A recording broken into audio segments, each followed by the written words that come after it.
उसको भी इन्होंने संविधान को एक तरह से पिछले दरवाजे से उसके साथ भी खिलवाड़ करने का काम किया है। संविधान की मूल भावना पर इन्होंने चोट किया है।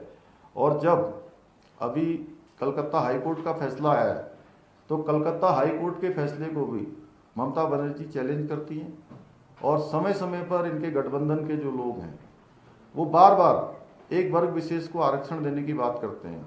ये काम इन्होंने कर्नाटका में किया, ये काम इन्होंने संयुक्त आंध्र में किया। अब ये पूरे देश के अंदर इस प्रकार का एक तुष्टीकरण और एक षड्यंत्र देश के अन्य पिछड़ा वर्ग, दलित, आदिवासी, जनजाति, इन सब लोगों के साथ भी ये करना चाहते हैं। मुझे सच बताऊं तो चूंकि आज चुनाव प्रचार का अंतिम दिन है, मैं जब राहुल बाबा के बारे में सोचता हूं तो एक तरह से उनके ऊपर मुझे लगता है कि ज़बरदस्ती थोप दिया जाता है, दया जैसी आती है कि हर बार उनको एग्ज़ाम में बैठा दिया जाता है और एग्ज़ाम का जो पेपर में क्या आने वाला है उनको ठीक प्रकार से उनका होमवर्क भी नहीं होता है, ठीक प्रकार से जानकारी भी नहीं होती है और उनका रिजल्ट हमेशा वही आता है। इस बार भी रिजल्ट वही आएगा जो पिछले 10 वर्षों से रिजल्ट लगातार आता रहा है। तो ये ऐसे बहुत सारे मुद्दे हैं जो आज देश के सामने आए हैं।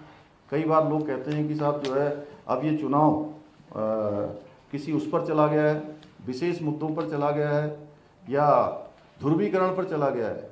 तो इसमें यही बात है कि जब देश के अंदर सुशासन हुआ है, 10 सालों में देश के अंदर ऐसे ऐसे फैसले लिए गए हैं जो फैसले वास्तव में देश की आज़ादी के बाद से लेकर आज तक लोग उसकी प्रतीक्षा करते थे।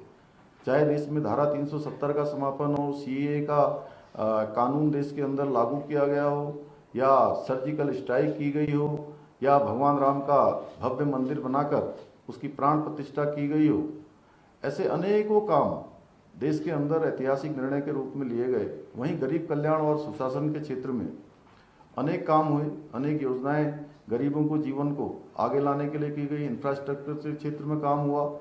हर क्षेत्र में आज भारत आगे बढ़ा है। पूरी दुनिया के अंदर भारत का मान सम्मान बढ़ा है। दुनिया आज भारत को एक विश्वास की नज़र से देख रही है, एक आस्था भारत पर लोगों की बढ़ी है। कोरोना महामारी में जिस प्रकार से कोरोना की वैक्सीन संपूर्ण दुनिया को देने का काम भारत की सरकार ने किया है, वो वास्तव में जो हमारी संस्कृति रही है वसुधैव कुटुंबकम की, उसको मजबूत करने का काम किया है।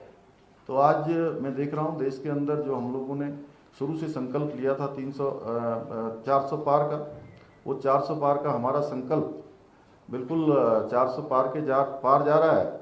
मैं हिमाचल में कल से हूँ।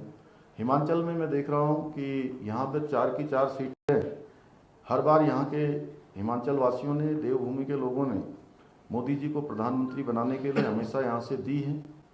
6 विधानसभा के उपचुनाव हो रहे हैं, क्योंकि यह भी पूरे देश के अंदर जाने के बाद मैं कह सकता हूँ जहाँ जहाँ भी डबल इंजन की सरकारें हैं वहाँ विकास तेज गति से आगे बढ़ा है। देवभूमि हिमाचल हो, देवभूमि उत्तराखंड हो, ऐसे राज्य आदरणीय प्रधानमंत्री मोदी जी के हृदय में बसते हैं।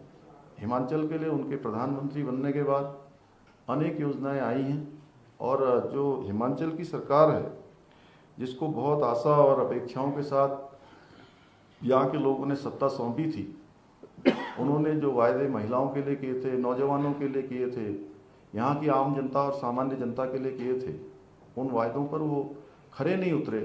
कोई भी काम उन्होंने पूरे नहीं किए हैं। और ये केवल हिमाचल में ही नहीं हो रहा है, जहाँ कांग्रेस की सरकार बनी है वहाँ बहुत जल्द लोगों में उनके प्रति एक आक्रोश तेज़ी से पनपा है। मैं तेलंगाना गया था, वहाँ भी कुछ समय पहले ही सरकार बनी है, लेकिन वहाँ भी इसी प्रकार के वायदे करके ये लोग सरकार में आए थे, लेकिन आज वहाँ भी वायदे पूरे नहीं हो रहे हैं, यहाँ भी पूरे नहीं हो रहे हैं। इसलिए मोदी जी को तीसरी बार प्रधानमंत्री बनाने के लिए हिमाचल के लोग अपना मत देंगे, अपना समर्थन देंगे और प्रचंड बहुमत से चारों लोकसभा सीटों को जिताएंगे। 6 जो उपचुनाव हो रहे हैं, उन उपचुनावों में भी विधानसभा के भारतीय जनता पार्टी बड़े अंतर से जीतेगी।